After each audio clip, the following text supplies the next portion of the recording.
Olá, meu nome é Alberto, seja muito bem-vindo e bem-vindo ao canal Dev Eficiente. No episódio de hoje a gente vai falar sobre a regra das 10.000 horas para que você consiga virar um expert naquilo que você se propõe a fazer. Esse número, 10.000, ficou muito conhecido no planeta através do livro Outliers, do autor Malcolm Gladwell. Enfim, né? É uma regra que ficou muito famosa, mas na verdade o episódio de hoje é para te falar que essa regra das 10.000 horas, esse número sozinho, junto da frase 10.000 horas de prática para que você fique bom, não conversa com a realidade. Beleza? E por que não conversa com a realidade? Eu vou trazer aqui, né, alguns fatos para contar isso para você. Primeira coisa, né, esse capítulo específico do livro Outliers, o livro Outliers tem vários outros capítulos onde Malcolm, né, vou chamar ele de Malcolm como se ele fosse meu amigo, conversa sobre várias outras coisas que podem acontecer na sua vida que facilitam ou não você ser um outlier, mas o capítulo que ficou mais famoso é esse. Pratique 10.000 horas e você vai virar um expert. E as pessoas, né? E você vê as pessoas, as redes sociais e tudo mais falando sobre isso muitas vezes. Especificamente nesse capítulo, ele cita um pesquisador sueco que chama Ericsson Anders, ou Anders Ericsson, não me recordo aqui, né, se geralmente o nome vem antes do sobrenome, ou o sobrenome vem antes do nome, né, na hora que a galera está citando as pessoas. E esse pesquisador, né, trabalhou sobre uma tese chamada prática deliberada, que inclusive é uma tese que eu já falei muitas vezes aqui no canal. Inclusive ele morreu em julho de 2020. Eu estou gravando esse vídeo em 2021, beleza? E lá no livro, Malcolm cita ele cita o exemplo que na pesquisa de Ericsson, as pessoas, a diferença de prática, né, de acúmulo de horas de prática entre experts e pessoas que eram amadoras, vai ficando muito diferente com o passar do tempo. E em determinada idade, o acúmulo de horas do expert era algo próximo de 10.000 horas ali, né? E na verdade no livro ele cita que eram 7.600, no artigo é citada 7.600 horas, o que faz bastante diferença, para ser bem sincero, beleza? E só que tem alguns detalhes que são muito importantes. Primeiro, eu quero te dizer, né, onde está a fonte original da informação. Eu sempre falo isso aqui no canal, né? Livros, em geral, são bons porque eles mastigam a informação para a gente e deixam elas, né, obviamente, mais digerível, né? Enfim. Só que eu sempre recomendo você checar a fonte principal do fato para que a sua opinião seja formada em cima de alguma coisa que conversa mais com a pessoa que é dona daquela ideia que está sendo propagada através de um livro, né? O clássico telefone sem fio. Então, quando você vem aqui está o artigo de Ericsson que chama The Role of Deliberate Practice, beleza? E aqui tem dois gráficos que eu vou mostrar para você que conversam, né? Que são de maneira muito simplificada, explicadas no livro Outliers. Aqui está, né, um gráfico que ele mostra, né, a quantidade de horas de prática em função aqui, né, da idade que a pessoa tem. Então, pode ver, né, que ele cita aqui, né, que até mais ou menos os 8, 9 anos, a quantidade de prática é até parecida, só que depois a pessoa que vira um expert pratica muito mais do que a pessoa que se mantém no nível amador. E aqui para baixo, deixa eu só seguir aqui, ó. Aqui para baixo você chega no famoso número, né, que é citado lá no livro, das 10.000 horas. Então pode ver, né, aqui tem o acumulado de horas praticadas pelos pianistas, né, que é o exemplo, inclusive, do livro. E aqui tem quando a pessoa chega em 20 anos, um expert, por exemplo, aqui, né, tem até mais de 10.000 horas de prática acumulada versus uma pessoa amadora que tem aproximadamente 2.000 horas de... Deixa eu só puxar aqui um pouquinho para baixo para você ver, né? Que tem aproximadamente 2.000 horas de prática acumulada. Então a informação vem daí, beleza? Só para a gente ficar na mesma página. E por que quando você lê no livro, aquilo não conversa com a realidade? Na última semana eu ouvi 2 podcasts de entrevistas com o próprio Ericsson. E nos 2, os entrevistadores falam sobre o livro Outliers, porque de alguma forma o livro Outliers, de acordo com os entrevistadores, tinha impulsionado a carreira de Ericsson. sobre o tema da prática deliberada. Inclusive tem um livro do próprio Erickson, que é muito menos famoso do que o Outliers, que chama Peak, que ele conta, né, sobre a teoria dele e tudo mais. E o que acontece? Você praticar durante 10 mil horas, e é palavras do próprio Erickson, e aí também, né, dado as coisas que eu estudei dos dois, obviamente, né, e tem também aí o meu mundinho aqui piquititico da minha observação, mas é o que Erickson fala. Você praticar por 10 mil horas não quer dizer que a sua prática foi boa. O que o capítulo do Outliers peca em falar, e muito, é que o violinista, o pianista, o esportista, né, ou a pianista, a violinista, a esportista, que praticou por 10 mil horas, não praticou sozinho, teve um total apoio para chegar, né, para que aquela prática realmente fosse uma prática interessante. E o que é que Erickson fala nas entrevistas dele, né, e obviamente, né, no artigo, tudo mais. A prática deliberada é muito ele separa, né, tem uma expressão em inglês que eu nem sei pronunciar direito, né, que é o purposeful practice e o deliberated practice.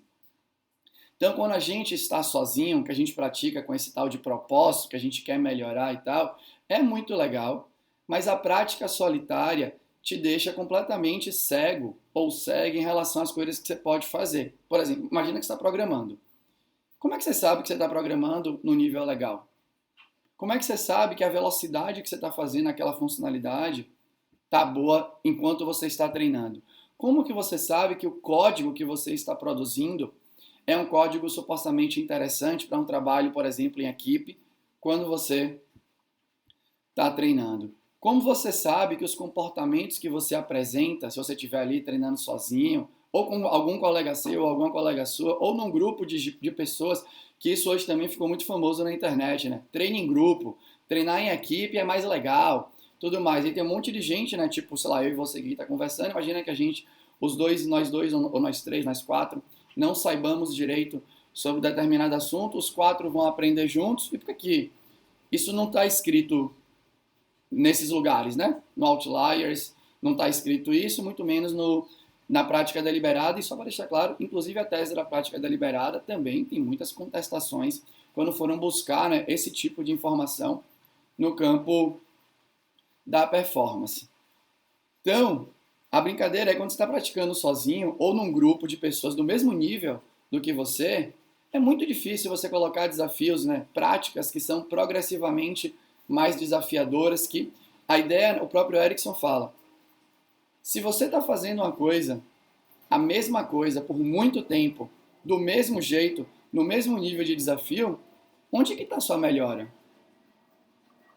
Você está parado, beleza? O livro do Outliers cita um exemplo interessante que ele fala dos Beatles.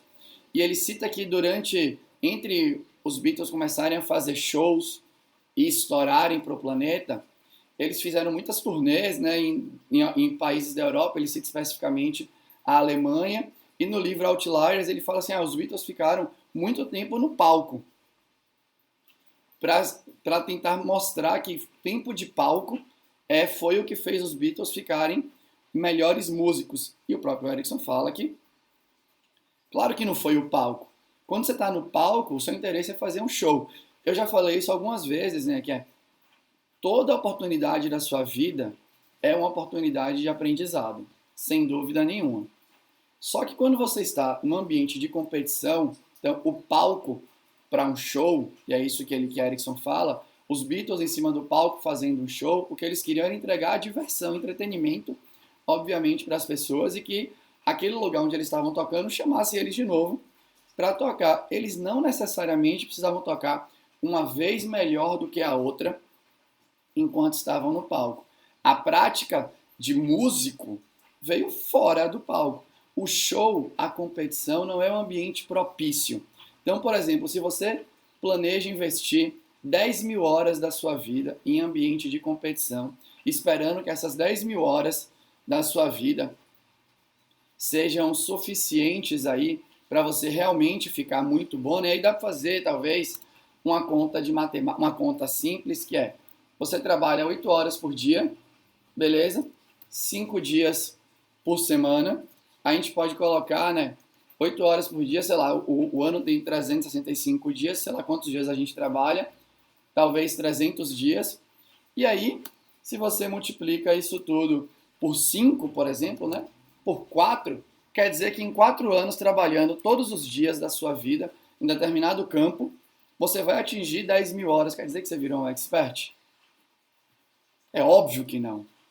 Se isso fosse verdade, só tinha expert trabalhando em todos os campos da sociedade, inclusive no campo, obviamente, da computação. Eu imagino que nós dois aqui, né, estamos em acordo que não tem só expert trabalhando em nenhum campo da sociedade, por mais que em todos esses campos tenham pessoas que já tenham acumulado mais de 4 anos de experiência. Beleza? 4, 5 anos de experiência. Então é importante você lembrar. 10 mil horas de prática, essa frase, sozinha, não é suficiente para você chegar lá. Não é suficiente para você ser um expert dentro do seu campo. Pode ser suficiente, obviamente, e aqui, né, é importante que você entenda que é sem crítica nenhuma. Muitas pessoas que não querem ser experts têm ótimos trabalhos, têm vidas que são muito boas, simplesmente, né, do jeito que elas precisam que seja. Então, ninguém precisa ser expert para nada. Você não precisa disso, beleza? A depender, né? Óbvio, isso geralmente te limita até onde você vai conseguir andar na sua vida. Mas cada um tem necessidades diferentes e cada ponto da vida pode ser suficientemente bom para pessoas diferentes. Mas quando você pensa em realmente buscar estar entre os melhores ou as melhores do seu campo, 10 mil horas de prática, do jeito que está escrito no livro Outliers, não é suficiente. Não sou eu que estou dizendo. É a pessoa que cunhou a teoria que o livro Outliers publicou. Beleza? Obviamente, sim, a maior parte dos detalhes que estavam escritos na teoria. Então, como é que você deveria complementar esta frase? 10 mil horas de prática, de acordo com o paper The Role of Deliberated Practice, beleza? Que é o paper original que deu vazão para partes daquele livro do Outliers. Se você praticar durante 10 mil horas em treinos que são progressivos, né, desafiadores, que constantemente, né, vão te colocando em outro patamar. Se você tiver acesso em parte dessa prática, ou na totalidade dessa prática, a professores e professores, né? A técnicos e técnicas que têm uma visão crítica sobre o seu progresso, que consegue te dar feedback corretivo, tudo mais, aí você está num caminho que pode te levar a se tornar um expert no seu campo. E lembrando que quando a gente pensa aqui em performance, aí são múltiplas teorias, e eu vou gravar outro vídeo depois, dizendo a minha visão que eu criei sobre tudo isso, né? São múltiplas teorias que, na minha opinião, deveriam se cruzar para você ter um ambiente necessário para criar performance para nós, que somos profissionais do mundo comum, beleza? Nós não somos, a maioria das pessoas, né, que estão no ramo da computação, a gente não é esportista, a gente não tem, né, esse espaço de treinar de maneira intensa durante um período de tempo grande, sem fazer, né, a competição, o nosso trabalho do dia a dia. Mas a gente tem como beber essa fonte, obviamente, eu já falei muitas vezes isso aqui no canal, né, vídeos como Dev Atleta, tudo mais, para que nos inspire. E aí tem um conjunto de teorias que realmente, quando você cruza, eu sinto que coloca a gente em posição de buscar expertise, dado o nosso contexto aí. Mas se você pratica na prática deliberada, dado que esse é o nome, né, o Deliberated Practice, ela consiste de uma prática que geralmente tende a ser guiada por outras pessoas, uma prática onde os seus desafios são, recorrentemente, eles vão ficando mais, os seus testes vão ficando cada vez mais difíceis. Você recebe feedback continuamente, é que eu estou montando um ambiente perfeito. Você recebe feedback continuamente, você é avaliado ou avaliada continuamente. Em função dessa avaliação, você recebe feedback contínuo das pessoas que estão ali, né, do corpo de avaliadores e avaliadoras que existem. E pode ver quando você olha, inclusive, para atleta, para as pessoas, todas elas têm um técnico, ou de vez em quando múltiplos técnicos, técnico para a parte física, se você vai para atleta, né, técnico ou técnica para a parte física, para a parte psicológica, então tem psicólogo, psicóloga.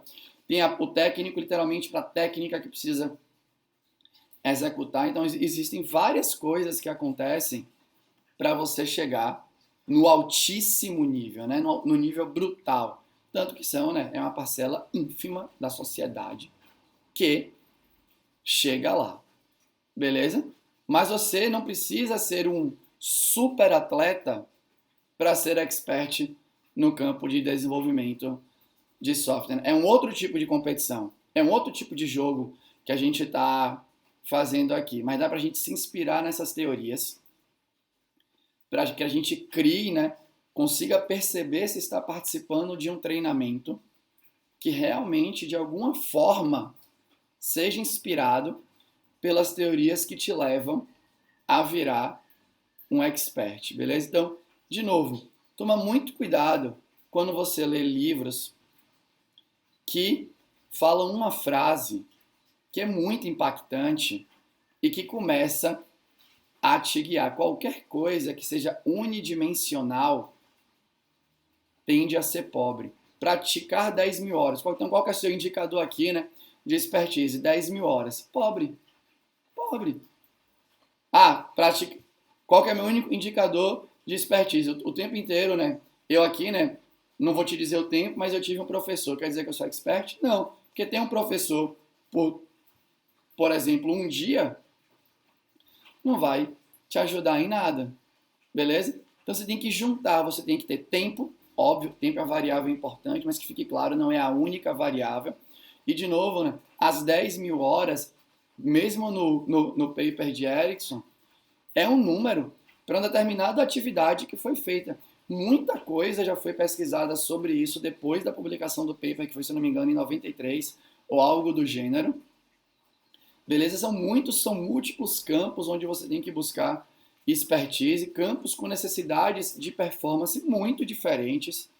Beleza? Então, software, desenvolvimento de software, construção de sistemas aí que automatizam os desejos das pessoas, né, que dão velocidade para que os negócios sejam feitos e tudo mais, é um campo de jogo completamente diferente dos outros campos. A necessidade de expertise é diferente, beleza? Mas é importante que você saiba, 10 mil horas não é suficiente apenas, beleza? É importante que você maximize, né, pessoas que são melhores do que você, que possam criar treinos que sejam interessantes para você, treinos que sejam progressivamente desafiadores. É importante que no futuro que a gente busque avaliações. Então, será que você consegue avaliar o que você fez contra o que a pessoa que é melhor do que você, né, que a sua técnica fez? Então aí você tem, né, um mecanismo que a galera chama de self-measure, né, da autoavaliação.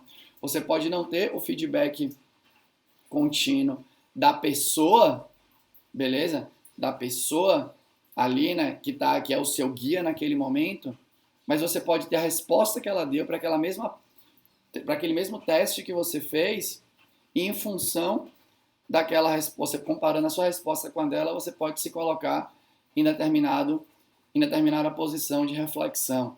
Então, você precisa maximizar, né, a avaliação contínua, encontrar professores e professoras que realmente saibam montar os seus treinos, colocar tempo na sua prática, ter um ambiente propício para fazer. Eu quero repetir, quem compete todos os dias não tem tempo de melhorar. Você está o tempo inteiro, como eu acabei de falar, 8 horas por dia, todos os dias úteis do ano, durante N anos, não te faz chegar do outro lado, provavelmente, como você talvez queira. Beleza? Então, esse era o tema desse vídeo, né? Eu queria trazer aqui a minha crítica e sustentada, né, pelos pontos de vista, principalmente do criador da teoria, a regra das 10 mil horas, quero dizer para você que as 10 mil horas em geral, né, esse tempo, a quantidade de tempo não é uma coisa que cruza a minha mente e não me guia. O que me guia é esse conjunto de coisas e o que me guia, e eu vou voltar nisso talvez no próximo vídeo, não é apenas a teoria da prática deliberada. Não acho que ela sozinha, né, depois de ter estudado isso também junto com um colega meu de trabalho que chama Danilo, ficou muito claro para a gente que ela sozinha não é o que vai te levar para o caminho da super performance. Ela é muito importante, mas existem outras teorias que também são importantes aí, beleza? Mas era isso que eu queria falar para você hoje. Se você gostou, deixa um comentário aqui. Se você não gostou ou tem um comentário construtivo, deixa aqui também. Eu vou ter o maior prazer em responder para você. Beleza? Era isso. Tchau.